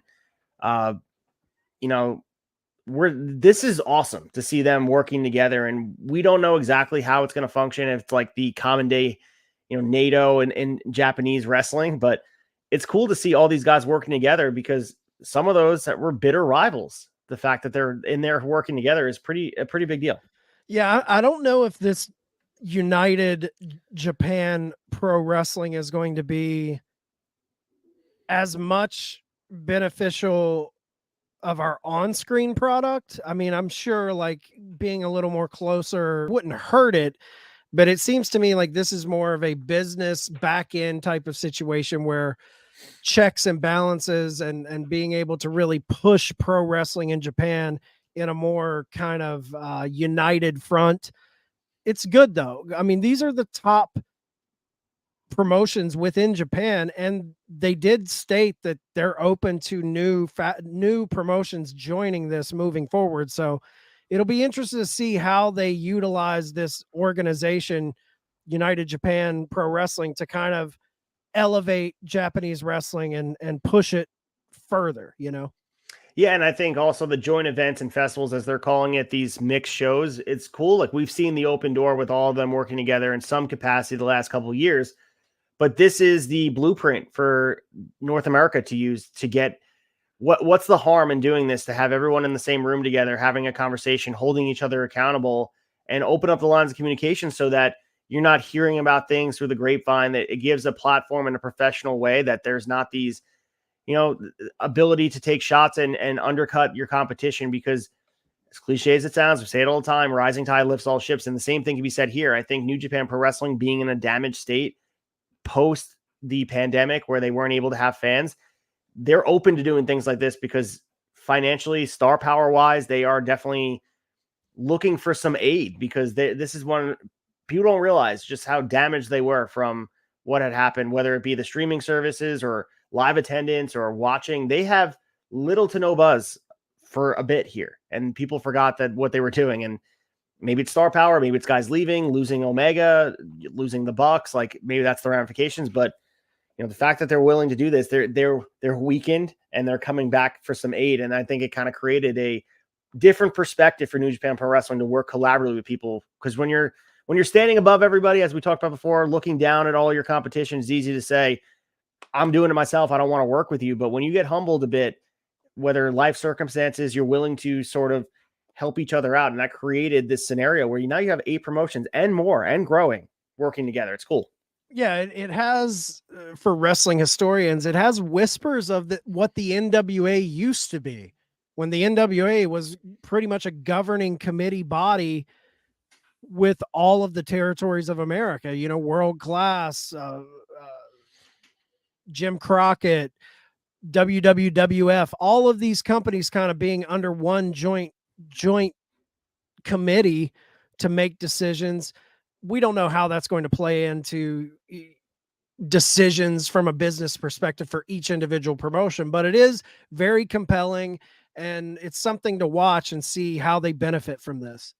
And it feels like an official capacity. Obviously, the relationship with the government is well stated, but they have, a executive chief, a founding chair. So Naoki Sugabashi is going to be the executive chief, but we also have Seiji Sakaguchi is going to be sort of this founding chair, sort of historian figure, 81-year-old retired legend, which he was honored by the Japanese government earlier this year alongside Great Muta. So the fact that they're all sort of working together, honoring their history, this again can be used as a blueprint for some of the other companies in North America to play nice with each other, because it does help in the long run.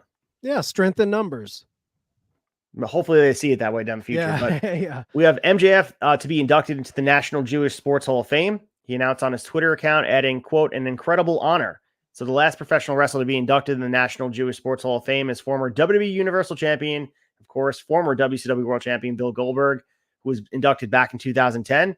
So the induction is going to be taking place Monday, December 18th, 2023 in Comac, New York, a stone's throw from where I live. So that's going to be happening. That means it probably happened by the time you guys are listening to this. And, MJF being inducted here, it's another honor on his resume, and well-deserved, man. He showed up at Cap last weekend. And again, still the dude is just doing it all. And he's the biggest star in wrestling right now, as far as, for my dollar. Yeah, I love this. I think this is, MJF is carrying that flag for the Jewish community within pro wrestling, and I think it's very important to honor him. The guy's at the top of his field. He's one of the best in the business right now, and it's cool to see him get this honor. So we also had Drew McIntyre announce that he's getting another World Heavyweight Championship match on Monday's Raw. He was talking to GM Adam Pearce. Punk walked up to them. McIntyre said he wasn't interested in Cody's story or Punk's, emphasizing this heel turn from Drew McIntyre, which has been amazing. So, I think at this point with this championship match on January 1st in San Diego, what they're calling the Day 1 edition of Raw. So Seth Rollins, Drew McIntyre. Interesting enough, like it's on a Raw. You want to make waves for a new year, a new program, get people to tune in on a holiday. Do you see any world where Drew McIntyre wins this title and maybe Seth Rollins and CM Punk move into WrestleMania without the championship involved? It's very possible. Like, let's be honest. Punk Rollins is the epitome of a grudge match, and you do not need that title to push that story. So maybe this is a way to make Day 1 Raw feel like a big deal. It's kicking off your 2024. I could see it. That gives you another marquee match. If you make Rollins and Punk simply a grudge match, which carries weight, right? And then you throw Drew McIntyre with that title and then shine something up really nice for him. That gives you, now you've got 2 matches instead of 2 matches with Roman's title and Seth's title. Now you've got 3 matches if you take that title out of the Seth Punk situation. So it could totally happen. And the other interesting part is because how many times can Drew take a loss? Like they keep putting him in this position where he's losing. And that's not usually the precursor. I don't really think like that sometimes, but Drew McIntyre kind of has to win if you want this heel turn to be taken seriously, because he's been taking some losses. Obviously, the one against Roman, you can kind of write off as it took the kitchen sink to put him out with the bloodline coming out there and beating him up. But eventually they have to pull the trigger if you want him to be a top guy again. So, yeah. And another thing to watch, supposedly Drew's contract is coming up within the next 4 or 5 months. So depending on how they book this, you could take it a bunch of different ways. He is someone who will garner a lot of money on free agency if he decides to play the free agent market, especially him being from the area in the world that he's from, and All In happening in August. You know, a guy from the UK, you know, I believe he's Scottish, right? Yep. From someone from that neck of the woods being able to, I'm not saying he's going to AEW, but I'm just saying like that's a big windfall signing for a Tony Khan moving into their second All In London at Wembley. The booking of this match on day one Raw, I think, is going to be maybe a telltale sign of things to come with Drew McIntyre's free agency. Speaking of things to come, we had a backstage update on Mercedes Moné and the AEW relationship that was emerging, and the plans for Mercedes Moné and AEW may not be happening as once reported. So during a Q&A on Friday, Fightful Select's Sean Ross Sapp said, quote, "The once working plans for AEW and Mercedes are no longer working plans." So, you know, we know that she's out with the ankle injury shortly after her run with New Japan Pro Wrestling and Stardom began. You know, that match with Willow that we covered here, where they had to just call an audible and have Nightingale win the match. But this rumor, the will she, won't she show up in AEW, seems to become a tired conversation. I think with the leadership, of course, with changing in WWE, it's more likely than ever that she's going to return there. And she understands what's best for her brand. So she's obviously going to decide what she wants. Did she scratch the itch wrestling in Japan for a bit, and now she's going to go back home to where she's calling home? Like, you know, obviously Punk set the stage where anyone else going back doesn't look quite as egregious as it once would have. So maybe she does come back after a contentious relationship that kind of fell apart early last year. I'd be shocked if she goes to AEW. At one point, I thought it was going to happen, especially after All In. The ankle injury kind of set a bunch of things back. I think she goes back to WWE. What did she really do in New Japan? You know, she had a couple matches, but that was a pretty lackluster run. If we really want to look at it, she didn't really do a ton. Yeah, we'll see where it goes. I think Bailey's putting the bait out there, wanting her back. We'll see. The reports say that she is asking for an absolute boatload of money on the free agent market. So we'll see where she lands. So we also had big news jumping off on Friday with Liv Morgan arrested for marijuana possession in Florida. So right now she's out with an injury, but it seems like she's going to be fielding a suspension for some short period of time. So according to PW Insider, she was arrested for possession of marijuana and possession of drugs, possibly that of a synthetic cannabinoid, so a vape pen probably, on Thursday evening. So she was arrested after a Sumter County Sheriff's deputy saw the Jeep she was driving cross over the white and yellow lines on the road. So when the deputy approached Morgan's vehicle, they smelled marijuana, according to the arrest report. And according to PW Insider, we had a small plastic bear of marijuana and a vape pen that held an oil-like substance that later tested positive for marijuana. So yeah, so I think they announced she's going to be suspended for 30 days. She's already out with an injury. I mean, this is a non-issue. Yeah. What year is it that we're even talking about this anymore? Especially when flagrantly on different characters on WWE, they like, Matt Riddle's whole character was just recently based on this, and you can suspend somebody for this. I don't know. Seems not based in some sort of consistency here. So I don't know. Yeah, I don't think it does anything. I think she was already out. She's gonna ride that 30 days in her injury. It's not going to do anything. She's going to come back. I don't think they hold her back for this. It's silly that this is even a thing. So we have AEW's Bandito providing an update on the status of his wrist injury and surgery. So obviously the outlook didn't seem bright for him. And just over 2 weeks ago, on December 1st, 2023, Bandito was on Twitter to reveal his injured left wrist was, quote, still bad. And then he had 3 options to correct the issues. He said 2 of them need surgery again. We also have indication from Bandito's party that the second surgery was successful. So he posted a picture of himself in a hospital bed and shared that he kept his face hidden by obstructing with his right hand. And he said, "Thank you to God." And he appeared to extend gratitude to AEW and obviously Tony Khan fitting the bit, giving all the intention to getting right here. And this has been one snowball injury after another. And I hope that once this is done, Bandito can come back and shine like the star we know he can be. So like that moment where him and Tony Khan were hugging and all that stuff after Bandito became All Elite, I wanted to get it on our screen. And hopefully when he's here, you don't take him for granted and you push him in the main event. He can't just be another guy. No, he's my favorite luchador, and I hate that he's been injured. I think he's got the coolest look. He's got the highest ceiling.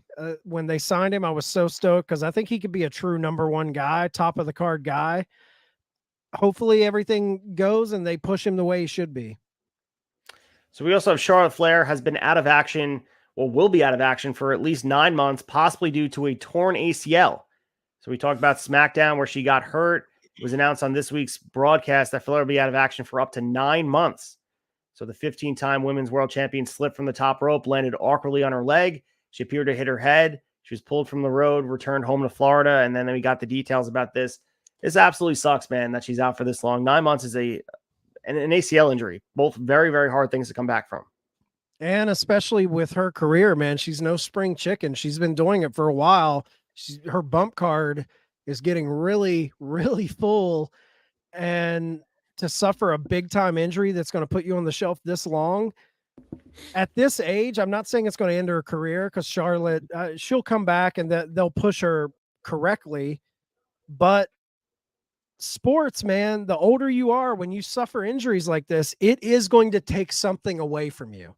So it bums me out because knowing her age, how long she's been at it, and then to suffer an injury like this, it brings into my mind that her career is closer to ending than it was beginning. Like we are closer to we're not going to see the Charlotte Flair of 5 years ago anymore. Like every one of these little things that stack up on you, it takes something away. So I hate to hear that because I'm a big Charlotte Flair fan.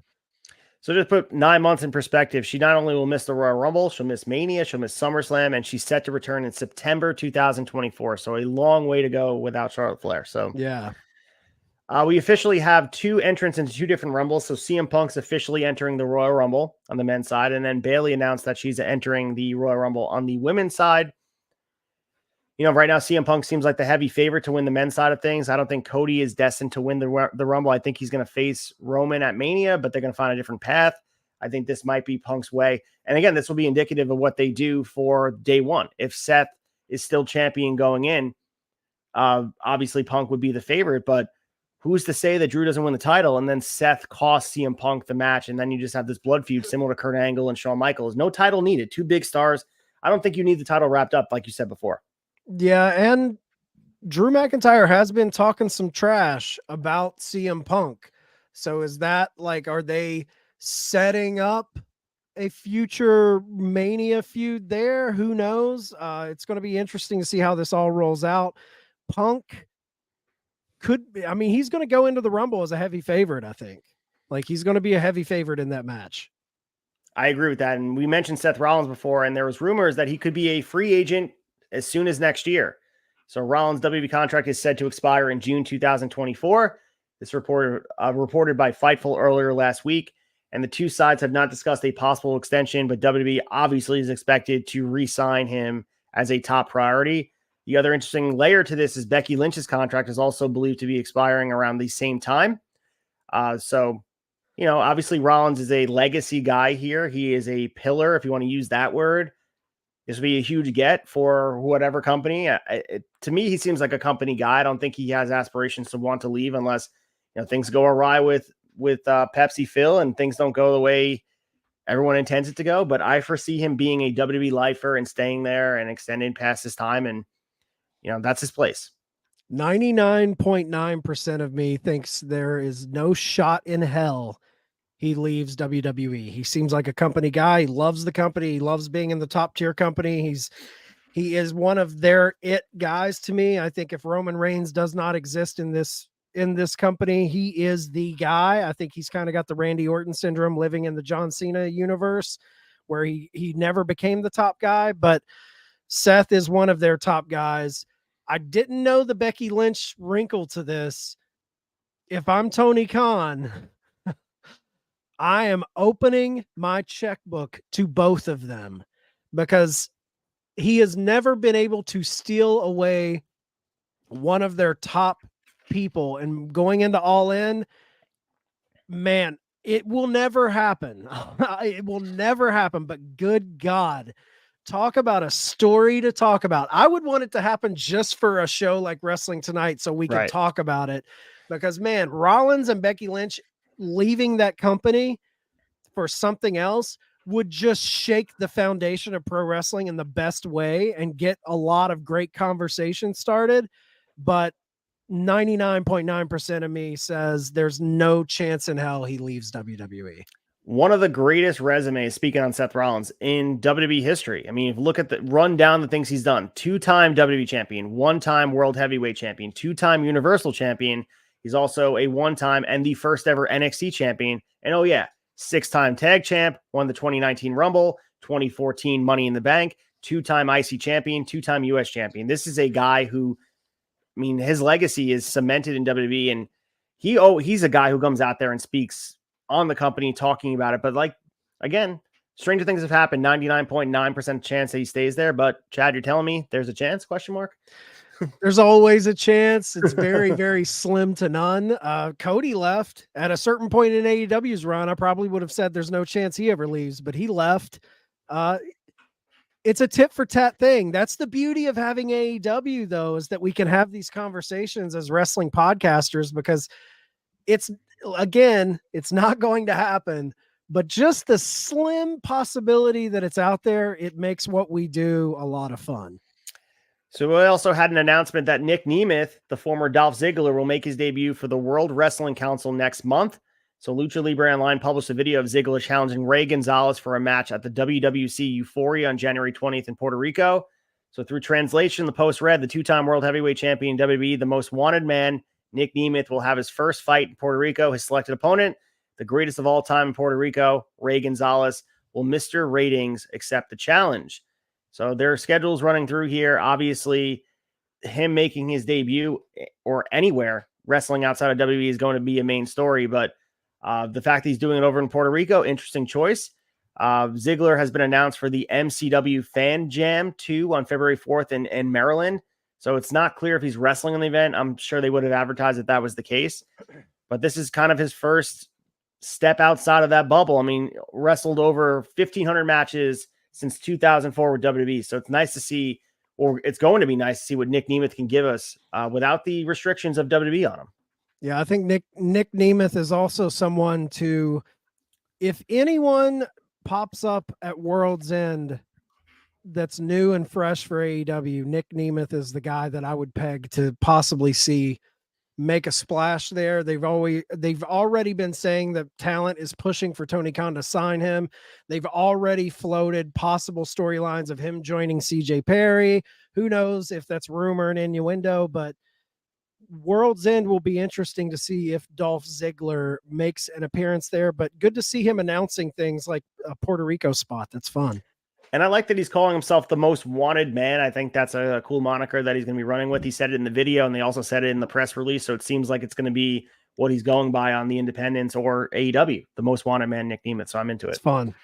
So we also have Jack Perry filing more trademarks relating to his previous Jungle Boy gimmicks. On December 5th, Jack Perry applied to trademark, quote, Jungle Boy. He followed up that on December 11th by filing trademarks for Jurassic Express and a boy and his dinosaur. So Jurassic Express obviously was his AW faction with Luchasaurus, Marco Stunt, and Christian Cage when he eventually, believe it or not, was a member of that, if everyone forgets. But this is an interesting development. Obviously, the trademarks are filed through Perry's Boy Myth Legend Incorporated. Patent attorney Michael Dawkins worked on these filings with Jack Perry.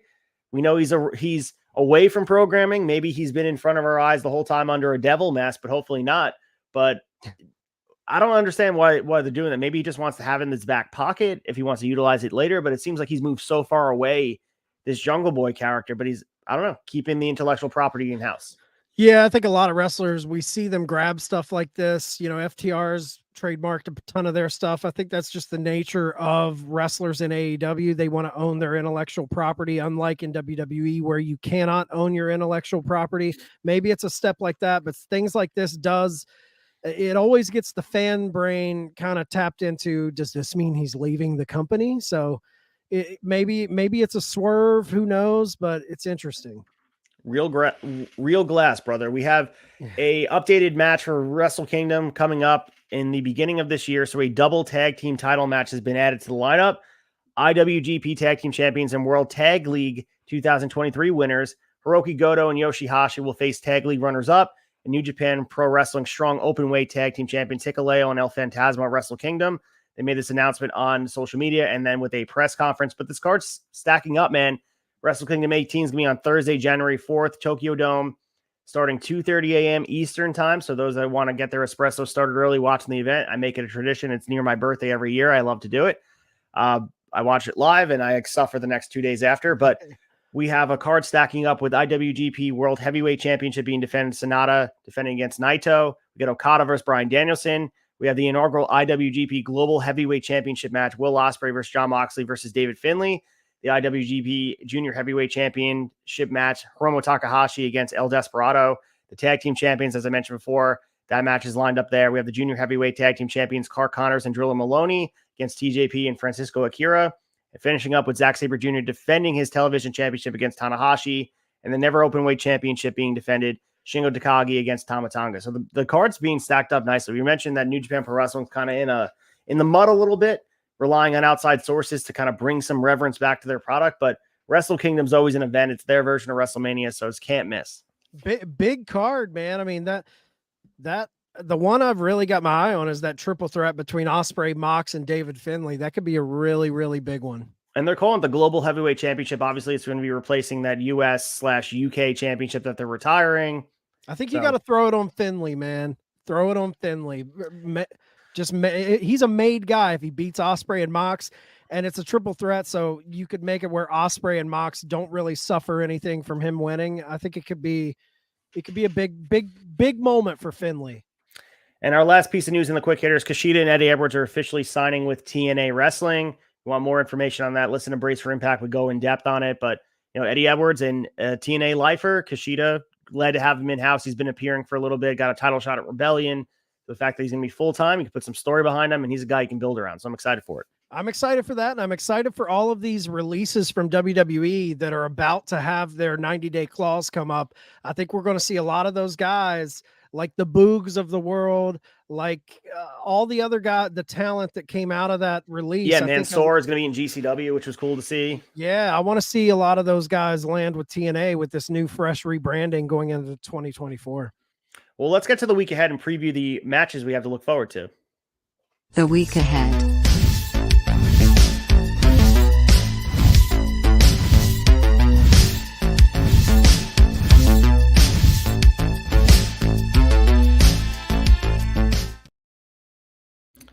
All right, the week ahead in wrestling, we're starting off with Raw, which is airing right now. We have the undisputed WWE Tag Team Championship being defended. Damian Priest and Finn Balor against Julius Creed and Brutus Creed. Looking forward to that match. And we also have the Women's Tag Team Championship being defended. Chelsea Green and Piper Niven against Katana Chance and Caden Carter. So tag team love on Raw. I'm sure we're going to get more build towards the Rumble. Maybe someone else declares for it. But saying goodbye to 2023 in style. Yeah, put those straps on the Creed brothers. I'm a big fan of those guys. Dude, from your lips to God's ears, dude, that'd be amazing. Yeah. Tuesday, we have a big WB NXT North American Championship being defended. Dragon Lee against a member of the No Quarter Catch Crew. We get Tiffany Stratton versus Fallon Henley. Hank Walker and Tank Ledger versus Gallus. Thea Hale and JC Jane versus Kiana James and Izzy Dame. NXT Breakout Tournament matches. Lexis King versus Dion Lennox. And then we have another one of those matches. Tavian Heights versus Luca Crucifino. So that's an NXT name if I ever saw one. Goddamn. Yeah, all of these names, man, are ridiculous to me. I do love the No Quarter Catch Crew, though. That's a faction. Yeah, they just copyright that. I saw that they did that. It's pretty cool. They got a name. Yeah. For AEW Dynamite, we have the Continental Classic Gold League matches. So three matches. So we have Jon Moxley with 12 points versus Jay White with 9 points. We also have Swerve with 9 points versus Roosh with 6 points. Mark Briscoe with 0 points versus Jay Lethal with 0 points. So someone's got to get a point somewhere down the line. Maybe if it's even a tie. We also have the winner getting the AEW Women's Championship match at World's End, Saraya versus Rio. Roderick Strong in action again against Commander. And we're going to get a promo from MJF and Samoa Joe. So a stacked Dynamite to end the year as well. Yeah, this is an important one, man. This is moving into World's End, so they better pull out their big guns with this. On Friday, SmackDown, we get United States title contenders tournament semifinals. The two of those matches, Bobby Lashley versus Santos Escobar, Kevin Owens versus Carmelo Hayes. The winners will face each other for the United States Championship contender, whatever the stakes wind up being for that. The tournament feels lesser than, but I digress. The NXT North American Championship, Dragon Lee defending against Butch. And we get the Holiday Havoc, Damage Control, Io Sky, Bailey, Asuka, and Kairi Sane versus Bianca Belair, Shotzi, Zelina Vega, and Mishin. So this has been taped in advance.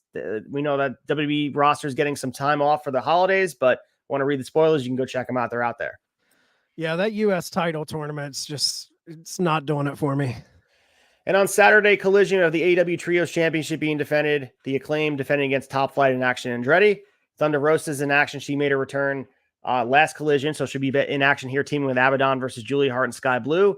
And we get 3 Blue League matches for the Continental Classic. Claudio versus Bryan Danielson. Brody King versus Daniel Garcia.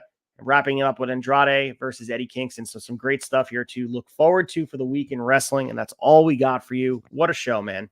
What a show. That Claudio Danielson match is going to be fun. And I think that Andrade Kingston is going to be a big sign for where this Continental Classic shakes out. That's a big match, man, with a lot at stake. Hell of a show, guys. Go check out theturnbuckletavern.com. The new year is going to bring some new changes. We hope you guys follow us and join in the fun. A lot of exciting things happening at the tavern, as always. Go check out all of our shows every night of the week. There's something streaming on YouTube, or there's audio dropping in the morning on Apple and Spotify. Everybody crushing it at the tavern. Go check out our friends at the Pod Foundation. All of those shows kill it. Coming Down the Aisle, Chick Foley, Extra Cooler. Appreciate all the love. Any final words, Ace? Support pro wrestling. Thank you guys for the support. 2023 was a blast, but 2024 is going to be that much better. Yeah, we didn't get to update you guys on all the topics we're going to be covering in the tourneys, but we're going to be covering everything across the board in the tourneys. We have a ton of categories, so stay tuned for that. That'll kick off January for us. It's going to be a fun show. Appreciate all the love, guys. And until next Monday, when we wine and dine with you kings and queens, stay out of the alley and away from the pork and beans. God luck and good speed. Reach for the sky, boy.